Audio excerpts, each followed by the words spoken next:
Sarah, it's an incredible scene here in downtown Manhattan where all eyes and ears of the world are anxiously waiting because for the first time in history, we're gonna hear for ourselves if a honeybee can actually speak.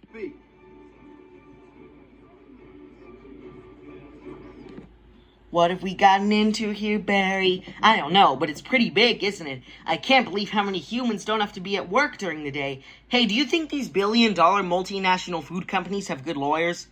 Folks, everybody needs to stay back behind the barricade.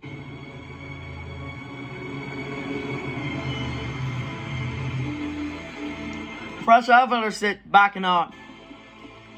Woo! Ooh, what's the matter? I don't know, I just gotta chill. Woo! Well, if it isn't the B team. Any of you boys work on this? All rise. The Honorable Judge Bumbleton presiding. All right. Case number 4475, Superior Court of New York, Barry B. Benson versus the honey industry is now in session.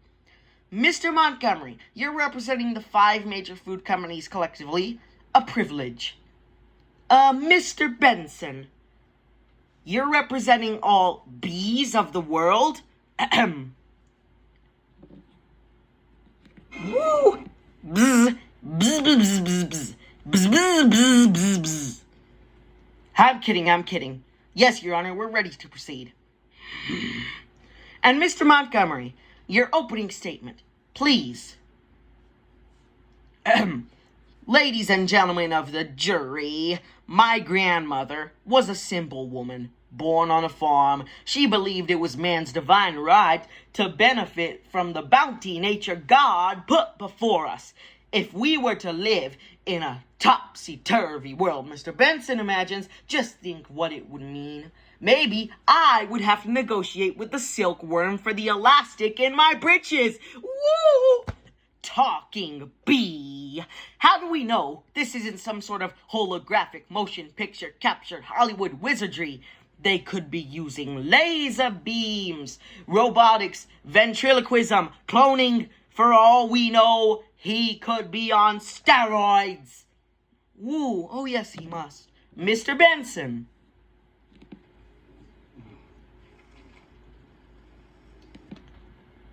Ladies and gentlemen of the jury, there's no trickery here. I'm just an ordinary bee.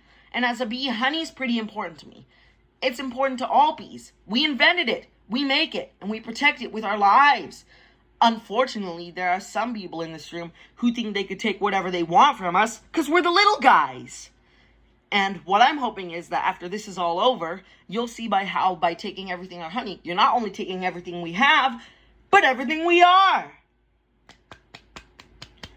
Oh, I wish he could dress like that all the time. So nice. Call your first witness. So, Mr. Klaus Vanderhayden of Honey Farms. Pretty big company you have there. I suppose so. And I see you also own Honeyburton and Hunron. Yes, they provide beekeepers for our farms. Beekeeper, I find that to be a very disturbing term, I have to say. I don't imagine you employ any bee freers, do you? No. I'm sorry I couldn't hear you. No. Because you don't free bees. You keep bees. And not only that, it seems you thought a bear would be an appropriate image for a jar of honey. Well, they're very lovable creatures. Yogi Bear, Fozzie Bear. Oh, Build-A-Bear? Yeah, you mean like this. Roar! Wah! Bears kill bees. How'd you like his big hairy head crashing through your living room, biting into your couch, spitting out your throw pillows? Roar! Roar! Okay, that's enough. Take him away.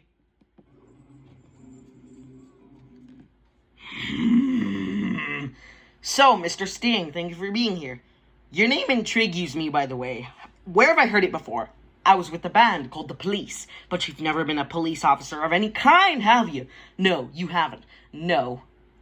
And so yet we have another example of bee culture being casually stolen by a human for nothing more than a Prince About stage name. Oh, please. Have you ever been stung, Mr. Sting? 'Cause I'm feeling a little stung. Sting, or should I say, Mr. Gordon M. Sumner? Woo! Wah! Woo! That's not his real name, you idiots! Oh! Mr. Leota, first may I offer my belated congratulations on your Emmy win for a guest spot on ER in 2005. Thank you, ha ha ha ha ha. And I also see from your resume that you're devilishly handsome, but with a churning inner turmoil that's always ready to blow. I enjoy what I do. Is that a crime? Not yet, it isn't.